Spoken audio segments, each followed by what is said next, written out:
Hello, ladies and gentlemen, and welcome to another edition of Beauty, Strength, and Dominance, the official LFC Lingerie Fighting Championships podcast. My name is Mike Larkin, and joining me today is a woman who just moved on to round two, defeating Lita Lecherous in the first round, and now she is taking on Frankie Fox, which will be on January 23rd. LFC Madness and LFC Prospect contestant, Miss Bettie Brickhouse. Bettie, it's a pleasure and a privilege. How are you? Good. How are you? I cannot complain. First and foremost, like I mentioned there, congratulations on moving on to round two. How you feeling? I'm really excited. I actually put on my social media earlier today that I'd only hoped to make it to round two, but now that I'm here, now I just want to win. Right? Well, how interesting was it too as well? Because for fans who know, AlondraFC.com, go check out LFC Madness. You guys could check out the leaderboard, and you were right there up in the top five doing your thing on the leaderboard. You were all up in the mix. I was pretty surprised to see that, actually. There's never been a plus size person on LFC from what I can tell. So I was not expecting to have such a positive fan support. I'm gonna say this right now, and me, Betty, I'm a pop culture nerd. So you're doing the Commodores thing, man. You're a brick house, mighty, mighty, just letting it all hang out. I mean, it comes with the territory. It comes with the name, Betty. Absolutely. That's why I call myself that. Hey, I love it. First and foremost, I think what's great about it too is with LFC, we have a variety, not just with different fighters and women, but I think what's great about it too is from the plus side of things. You're a specimen and you have a great stature. So I think you fit right into the mix. Well, thank you. You're very welcome. And I think what's very cool about it as well, too, when it comes to women, and we talk about all shapes and sizes, is there's that voluptuosity factor. And I think from the curves in the word and everything that really goes into it, I think that also brings a lot of equality to women's wrestling, to LFC and MMA, and just in general. I think equality is very key in what we see in today's society. Absolutely. I've definitely checked that out when I've gone through, larger women's wrestling organizations. There's people of all shapes and sizes. I think what's great about it too is you look from like early days of WWF, and these are like girls that also wrestled in Japan. I mean, she was a comedy character, but you had your likes of Bertha Faye, you had your Bull Nakanos. There's always that stature. And I mean, you look like Awesome Kong with Karma and all that stuff from that stature size. It's always great to see what's incorporated from that side as well, because these are women that also, from Nia Jax was one, she did modeling and then wrestling, but it's great to see just like a different side of someone. You know what I'm saying? It's not your cookie cutter, like your Barbies, your blondes. We have someone like that. It's different and unique and it's new. I think that's also what you bring to the table. It's something unique for the LFC auspices. Absolutely. I wish that I'd been around in the days of Glow, because I feel like I would have absolutely killed that. And I think I would have fit right in there as well. I'm going to say right now, so when you say Glow, now a lot of people don't remember the original Glow from the late 80s because, like I said, the newer times, a lot of people talk about the Netflix special. Right. So we talking Netflix special or OG Glow when we had like Ivory who would go into the WWF and Hollywood and Vine and all those people. So I learned about Glow because of the Netflix special, but I went back and looked and started looking at the original Glow and looked at the documentary, and definitely original Glow. All right. And you know what's funny about it too is again pop culture nerdiness. I remember again when I used to get up for school and go to high school, I had to be in for high school at 7:26 in the morning. We'd be out at 2:05, right? So what's great is I have my breakfast, bada boom, bada bing. There was old school episodes of Saved by the Bell on TBS back in the day, and I'm sure they still do it. It's at 7 o'clock in the morning, right? So one of the episodes was one of the earlier ones where Zach is spying on Kelly Kapowski, right? Because they're having the sleepover. And you know what, guys? We're curious. We want to know what the ladies have to say. And they find out, and Screech, God rest his soul, Dustin Diamond's like, Zach, what if she catches you? Girls are getting mad. It's like the gorgeous ladies of wrestling. You ever see what they do on the gorgeous ladies of wrestling? That was my early memory of the gorgeous ladies of wrestling, talking about how it was so powerful and just how premising that it was from Screech. You gotta thank Screech on that one. That's awesome. Yeah. Well, I mean, that's what it is when it comes to wrestling in general and popular culture. Like the mixes is great as well from talk shows and just in general. I think LFC also has that kind of mix of pop culture as well that we can see in general. So it fits. It's a nice tie-in. Absolutely. Now for you, I'm curious because we're talking about LFC, we're talking about the madness. We're going to incorporate a lot in today's forum. But god dang, man, I've seen you in the sessions world and a lot of sessions wrestlers participate and take part in LFC. How did you get involved and how did LFC come across your eye? How did I get involved in session wrestling, or how did I get involved in LFC? We'll start with LFC first. Okay. LFC, definitely Jennifer Thomas, Des Desire, they talked to me about it, or rather I talked to Desire about it way back when I think I met her ages ago, or I saw it in her feed, something along those lines. And I was like, man, I really wish that I could do that. And but I was like, yeah, there's no one my size, like there's no way. So I just kind of dismissed it. But then actually LFC reached out to me, or somebody reached out to me on Twitter and was like, hey, do you want to participate in the madness? And I was like, are you sure? Like, I don't look like the girls that are on your program. And they were like, go ahead and try. And so I did. And I didn't know how far I would get, but we'll see. I look at it from a stance too is now, and you look at today's WWE product right now. Like for instance, I mentioned like Nia Jax, The Rock's cousin, right? Look at who we have now who's on Raw. There's a wrestler by the name of Doudrop, who also wrestled as Piper Niven, international star. She's from the UK. Like her size and prowess, but that athleticism, and I think that's also very key. When we see people like yourself, the size and stature, going back to that for a second, the athleticism is key there. And I gotta say, from your sessions work, which we'll get to here in a second, the athleticism really does show and shine through your work, Betty. Thank you. Yeah, I work really hard. I'm definitely, I would say, I think I phrase it that I probably am built a lot like somebody that was like a shot putter, like maybe in the Olympics. I've definitely worked really hard on being very athletic, and I'm much more stocky, I think, than a lot of people my size. Well, with people, and again with the plus size, like we mentioned, the modeling side of things, like how great is it if you look at it from an imagery standpoint? Because, like I said, with this show, it's beauty, strength, and dominance.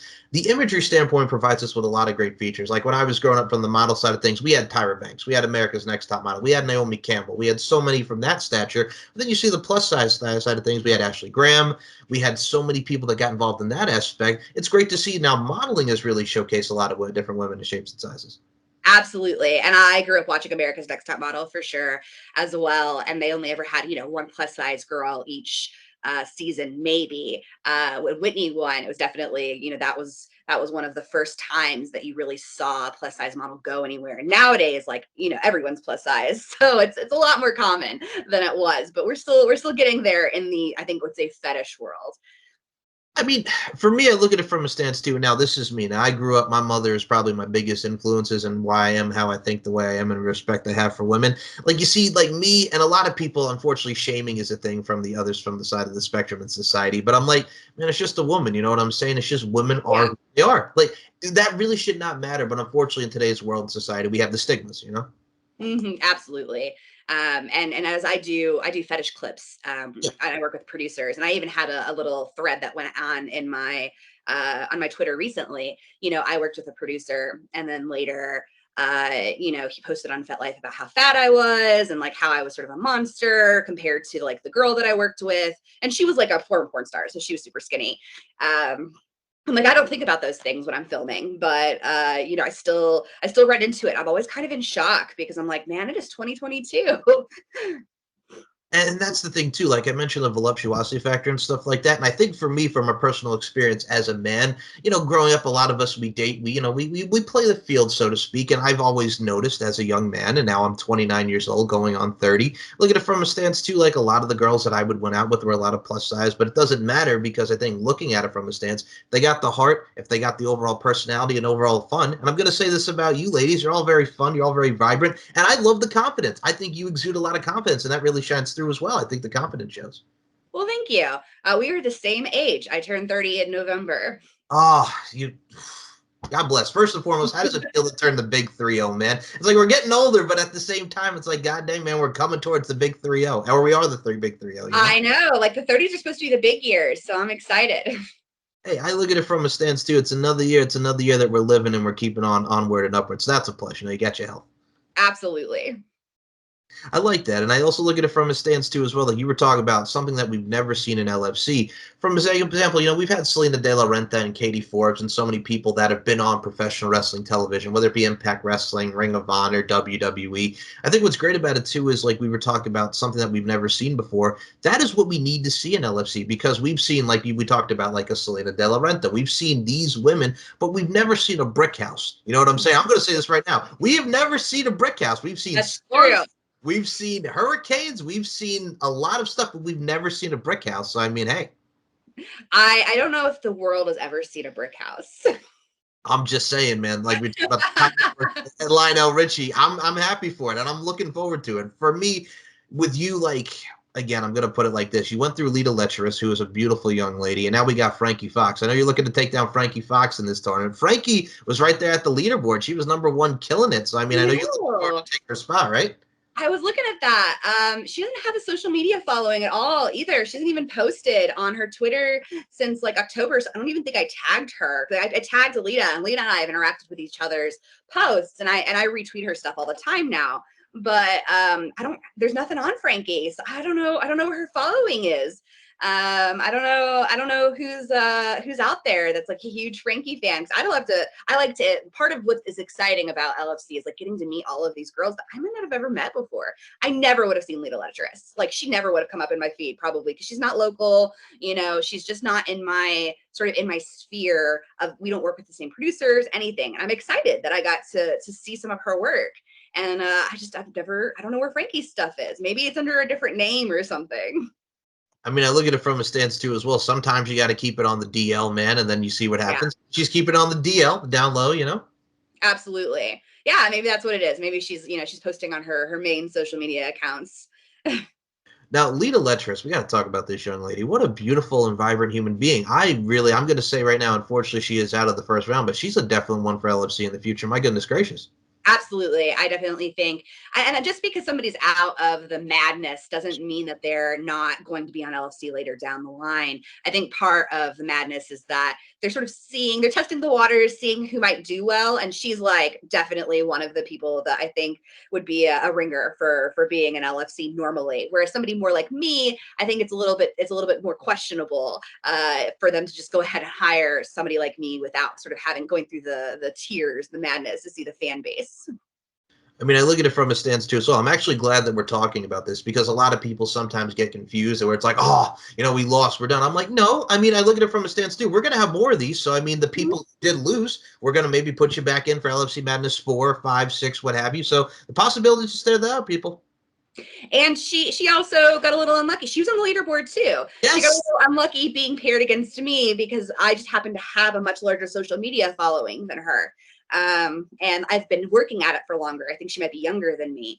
So I feel like maybe next time around, if she's paired against somebody else that's more maybe at the same social media following, I think maybe she would get further along in the rankings because she was in the top 10.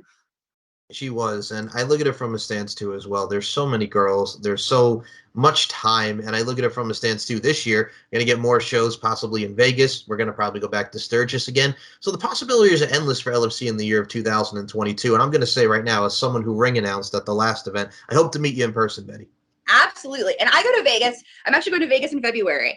So I'm the chances of meeting me in a general sense are pretty high. I also performed at the last Women on Fire, the Session Girls Women on Fire event. So if you went to that, I don't know if you met me in person or not. Sorry, I'm adjusting my camera here.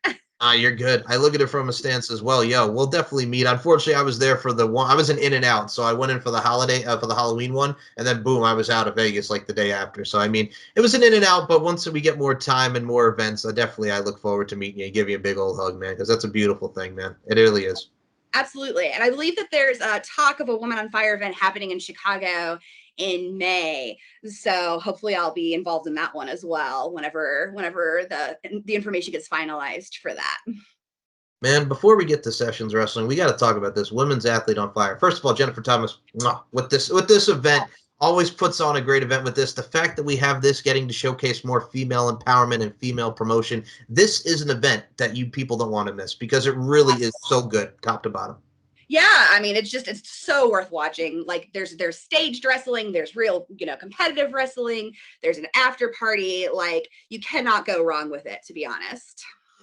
I think for me, like what's also great about wrestling is, and we see a lot more women's wrestling promotions coming into fruition. Like for me, when I was a kid, they had Shimmer, they had Rise, now they have Shine, and then they're do more like internationally wise. It's great to see so much more women's wrestling promotions, including women's athletes on fire, that really showcase women. Because I think what's great is we have independent promotions, and there's male and female in classes and stuff like that for training. But I'm like, to have actually definitive women's promotions and going onward and upward, that's the change that we need. Absolutely. And after I started doing some of the wrestling recently, like I've actually considered going to like pro wrestling classes because I think like that might be something I'd really enjoy doing. LFC would give me, put me straight on there, but I would really enjoy, I think, doing independent wrestling. That's not from a fetish point of view. I mean, I like that point of view as well, but I just really love that whole aspect of it. Agreed. And for me, I mean, we were in for LFC, the last one in Halloween. We were at the FSW Arena, the Future Stars of Wrestling, where a lot of great talents who've gone on to WWE Impact and what have you. So you're in that establishment. And what's great is before we even get to the event, a lot of these girls can train with a lot of great coaches. So it really helps them go into the event and also makes it work. You're in the 20 by 20 ring, and then boom, here we are. Absolutely. I just really enjoy the athleticism that's involved in wrestling, even though it's some of it's scripted, some of it's staged. Like it's still a enormously difficult thing to do. Now let's get into sessions wrestling here because my goodness gracious, I've seen your photos, I've seen your profile, and what I love about you here, Betty, is because my God, we have so many different things. Sessions wrestling is so unique. I think what I love about it is it's the clientele, it's everybody that we get to work with, it's different, it's head scissors, it's chokes, it's systematic dissection and joint manipulation with a little bit of sex appeal. So how in the world did you get involved in the world of sessions wrestling? What Jennifer Thomas does with sessions is mwah, muy bien. So how did you get involved with that? So I've actually been on Session Girls for 10 years. I was probably, I don't know when Session Girls was founded, but I joined the local kink community in Louisville, Kentucky, because that's where I lived at the time, literally the week that I turned 18. I've known that I was into a variety of things from a pretty young age, and so I was just counting down the days. And then once I was in the kink community, wrestling was one of the things that I got into, as well as I'm pro dom, and and I was contacted by somebody to do a wrestling session when I was 19, and we did the session. He was like, "You are so strong." And I was like, okay, thank you. And he basically gave me all of the websites that I should sign up for, and Session Girls was one of them. And I signed up, and like I found when I started traveling, I was just traveling for like fun things. I'm a huge nerd, so I went to like Dragon Con when I was 20, I think, and that's in Atlanta. And I was contacted by all of these people in Atlanta that wanted to session with me, and I was like, what? Because in Louisville, there's no one to session. But when I was traveling, I found like all sorts of people that wanted to do it, and like every time I did it, I liked it a little bit more. And so I'm here I am 10 years later. I'm sessioning now more than I ever have. I did 3 sessions yesterday. 30 sessions and oh my God, that is first of all, that is dedication and that is commitment to the craft. I love that. Oh, but yeah, that's what it is, and I always look at it from a stance too. Like people have their naysayers when it comes to sessions in LFC, but I'm like, if you're actually open-minded, if you really look at it like you look at a picture like true art, it's a work of art, and a lot of people don't really understand like the work that goes into it from the finesse and the fitness side of things. Like they were talking about your strength and your overall power. Like you just have that powerlifting ability, and you have the weights, and you have that grit and determination that I think also measures with LFC because a lot of people will also go, oh, it's just, it's women rolling around in lingerie. It's like, do you realize the commitment that goes into both said varieties and said genres? Absolutely, absolutely. And I think that if I actually get out there at LFC, I think you'll see some things like I'll probably pick up girls, multiple girls at a time, things along that line. And then it'll be sort of undoubtedly an athletic event. There will be no question once I'm out there whether I'm doing something that's more than just women rolling around. Right. And I mean, for you, and I'm going to say this right now, for being the powerhouse that you are, I mean, head scissors, body scissors, what have you. I think what's great about sessions too is it's a uniqueness for everyone. Like we were talking about fetishes and preferences. Like some people may want to lift and carry. Some people may just want a head scissor. Some maybe want a leg scissor, belly punches, what have you. There's a variety and uniqueness that really opens up one's preferences because we all are unique as people. And who doesn't want to like spice things up and try something new? Absolutely. I'm all for that. Now, for you, when it comes to different sessions as well, because we talked about the variety and preferences, what are some of your favorite sessions, man? Because there's a lot of great stuff. Like I was talking to Sheena Bathory on the show, known for the head scissors, known for the lift and carry, that strong, that brutality. She even showcased in the LFC ring and the auspices. So, god dang, man, as far as sessions go, like what are some of your favorite sessions to do, Betty? Um, So I really enjoy sessions where it's competitive. but it's fun. Like there's sometimes, men come in with the goal of like, they absolutely want to win at all costs. And when they start losing to me, which is what happens, I want to say 99.9% of the time, they start getting bitter. And like it starts becoming increasingly uncomfortable as the session goes on because they really thought that they were going to win and they really aren't. But when a guy comes in and he just wants to wrestle, he just wants to play, he just wants to have a great time, but he's also like actually trying, he's not just losing, it is the most fun. I'll spend the whole time giggling and laughing and rolling around. And I'll be tired afterwards, but I'll be exhilarated. I'll leave the session more energized than when I started, because we both just had such a fantastic time, and we both really gave it our all, and it was a workout. Now, I'm going to say this right now. I can tell. I like the flex right there. Like 99% of the time, I'm control. You're flexing on the guy, when you're 99% of the time. I like that, the finesse. But also at the same time, like you were talking about the giggling and the fun part about it, the clientele is really what makes it, because you get to see what they like as well. And mind you, sometimes sessions may not go the way that you will from the clientele perspective. But mostly, all I've heard every time we talk about sessions is just the ease and the travel. And you get to really go from city to city and really explore and meet new different people. I do. Yeah, I travel all the time. I mean, this month alone, I'm probably going to go to Tampa and then go to LA and Sacramento and San Francisco. And then next month, I'm going to Vegas and New Orleans, and I'm going to Phoenix in March. I just get to travel so much more than I ever would get to if I wasn't doing this. My goal is to do a 3-week Europe tour, my first one in April. And I've already had some people reach out to me. I've already got some producers that I'm going to get to work with. I'm just really excited. And that is one of the best parts of session wrestling, is like getting to meet all of these new people, and getting to all of these new cities and in these new environments. And people are completely different in different cities. You get totally different attitudes. And I imagine it'll be starkly different when I go to a different country. I look at it from a stance as well. I think you kind of really exude and accentuate the two C's, as I like to call them: comfortability and confidence. And I think that's what a lot of the clientele will get. And we see you as a person, because I got to say, the confidence side of things, man, you're like a Jill of all trades. We're talking about powerlifting sessions, and now we're doing LFC, roller derby. Like, it really, is there anything that you can't do? Because you really just like to expand and do the variety, man. So if it's combat, I'm probably into it. One of my favorite things to do is sword fighting. I'm a sword fighter in the SCA, which is like a medieval reenactment organization, and we wear full armor, hit full strength. Like, people can get broken bones. I got taken off the field once on a EMT because I got my head gashed. But honestly, I'm not very good at roller derby. I seem to have a disconnect between my lower body and my upper body. And like, while I can do great things with like scissors and I've got extremely strong legs. That was accentuated to me yesterday when I did a session. He was trying to get between my legs and I just clamped them shut. He couldn't even get his hand in to try to pick me up. And I'm just not as graceful on skates as I would love to be. So there's definitely, and I did a lot of team sports when I was younger as well, and I wasn't particularly good at those either. It's just a matter of like finding a very combat oriented and very competitive sport. That's definitely where I shine. Also, I think from the standpoint as well with roller derby, at least you tried it, and I think if you don't try it, then you won't know. So I think that's also very cool, and that's a nice healthy balance. And as well with you, man, I think I'm gonna put it bluntly, and excuse my language, but you like to fuck shit up when it comes to sessions and just in general, and that really does showcase. You know what I'm saying? You have that combative nature, but also at the same time you make it fun. So I mean, I think you like to wreck some stuff all in all. So it's a nice balance for you, right? Absolutely. And I will go to roller derby again.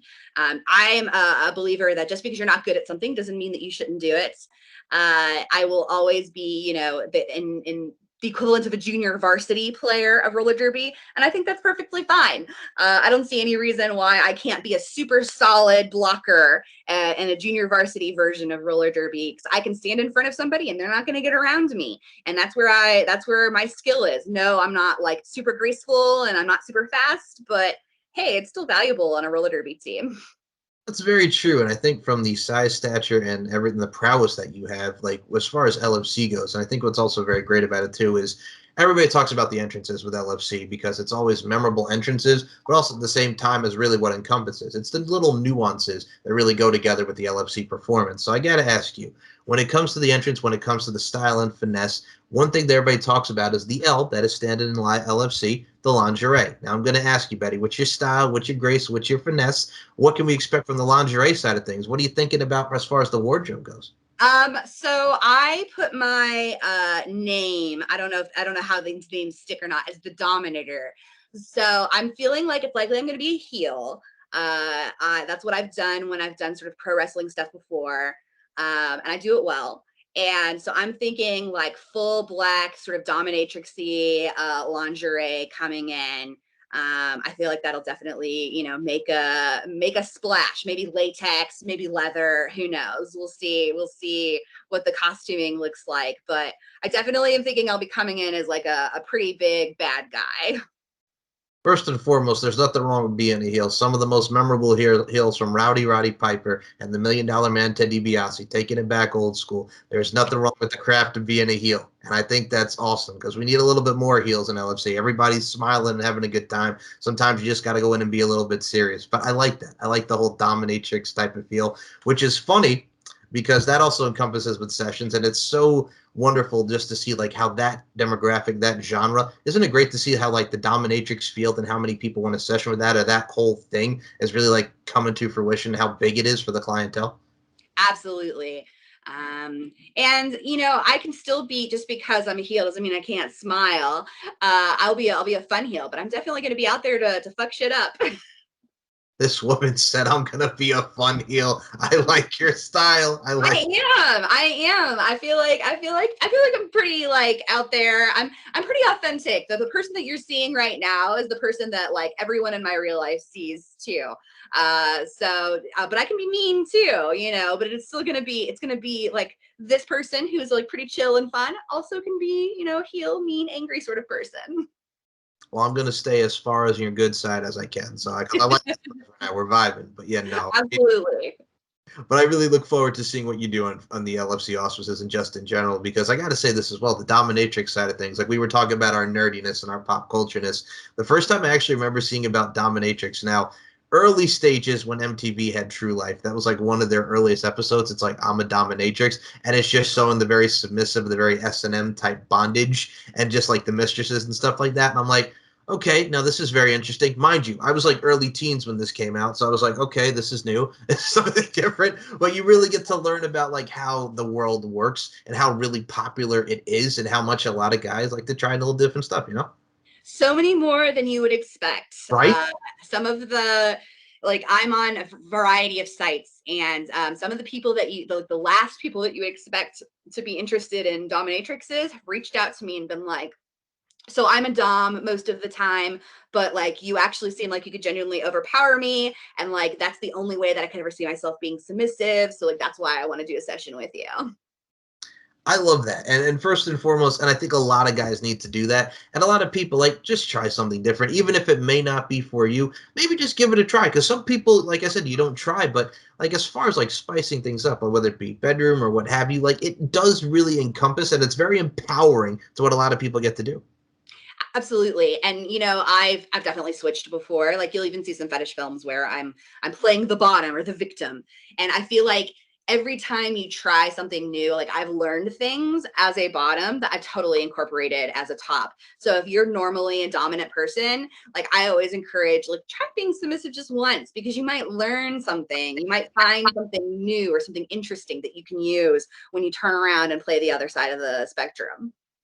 Also gives us a chance for us men to be your bitches and really bow down to the queens that women are. So there's a plus to that. You know what I'm saying? Absolutely. I mean, that's what it's really all about, isn't it? Like, I'm obviously better and badder than all of you.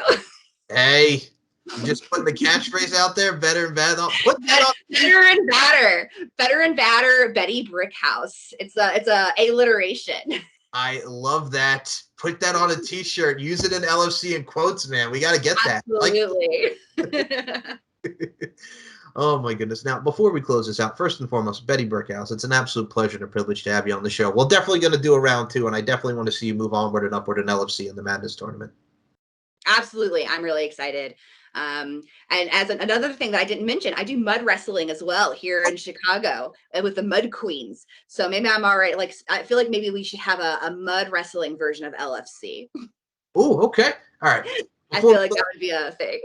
Okay, now we got to talk about this before we do the plugs and everything. So the mud wrestling side of things, that is something else that's also very cool. Now, mind you, my earliest memories of mud was the mud fights at Woodstock back in the 90s, for God's sake. But no, I look at it from a stance as well, including the sexual vibes and the mudness as well. Because remember WWE, you had mud fights, the bikinis and the bra and panties and stuff like that. Like that really encompasses what we saw to what we get now with women's wrestling. So there's always the history for that. And also, plus, who doesn't want to do some mud wrestling, right? Absolutely. I mean, I feel like everyone's sort of equalized in mud. I've wrestled some very small people that without fail I would have, won, no, hands down. But mud makes it so that you can slip out of every hold. So I feel like it's the great equalizer. If you really want to wrestle somebody who's like stronger and bigger than you, like mud's the way to do it. Okay, now you see, you had me intrigued before we even go do the plugs. Here's the thing about it. I'm gonna take it from this stance. So growing up with pay-per-views and stuff, like before we actually were buying pay-per-views and we didn't have like these streaming services, there would always be like mud wrestling, or back in the day, like I mean, we had the Girls Gone Wild and stuff, which was very popular in the early 2000s. But you always get like some adult content like that. It would be like $15 on pay-per-view, and then people would just go hog wild, and then your parents will get mad because you're using up the cable bill. But at the same time, it's worth it at the end, you know. Absolutely. No, but I love that. And first and foremost, also expands more into you because it's like, hey, I do wrestling here, but mud wrestling, have some sex appeal rolling around in the mud. And again, it's something that's very popular. A lot of people don't even realize how popular it is. It is. I think there should be a national mud wrestling competition. I feel like that would be. I feel like having a chapter in every city would be the ultimate goal. Now, do we also rank it kind of similar, or is it kind of like it's like cousin or brother type deal, like the mud and oil wrestling? Because there's a lot of mud and oil besides the mud. Like the oil stuff is also very popular. There's a lot of like mix there. So, I've only done oil wrestling a couple of times. Okay. And oil is very different than mud, depending on the oil you use. I mean, that probably has something to do with it. But I feel like oil is somehow inherently more sexual, whereas mud is like we're having fun. And yeah, like, of course, there's a sex appeal because we're covered in mud, like the wet and messy, right? But oil is like when you're rubbing that oil onto you or onto your body, like inherently, like, okay, now it is a sex thing. So I feel like maybe they're cousins would be probably the way that I would phrase it. Okay, yeah, I knew it was somewhere in the family relatives because the reason why I put that out there is because I think in my time as a teenager and just growing up, like they would always like equate mud and oil wrestling just because of the vibes and how like a lot of people would do it. So I've always kind of like got the different kind of balance of it. Absolutely. Oh, I mean, and that's also like very key with anything, like the balance of how you do stuff, and really just in life. And I think that really is just going to continue to strive and stride with you, Betty Brickhouse. So before we close this out, please promote the social medias, the Twitter, the Instagram, where everybody can find you on all means of social media. Links will be in the description. Please go right ahead. I usually just use my link tree / Bettie Brickhouse. That's the easiest way. It's got all of my links in one place. But you can pretty much search Bettie Brickhouse on any social media platform. And if I'm on it, you'll find me. I usually only use Twitter, Instagram, and FetLife. But Instagram's where, the good photos are. Twitter, you'll find more less safe for work stuff and more just my random musings. I will say this first and foremost: if you are not following Betty Brickhouse on Instagram, beautiful photos and beautiful imagery. You do a lot of great work on Instagram. Thank you so much. I really appreciate that. You're very welcome. And I will say this: do you have any final words, man? You're still in the LFC madness. It's round 2. Do you have any final words for the LFC universe and the LFC faithful, the fans? Better and badder Bettie Brickhouse. This woman right here. I love you. And before we close this out, as I always say, it's tradition. Beauty, strength, and dominance. It's not just the name of this podcast. It's a mindset. Beauty, strength, and dominance, the 3 key elements that make women the work of art that they are. And Betty Brickhouse. I include you in those sentiments. Thank you so much for your time. Thank you so much.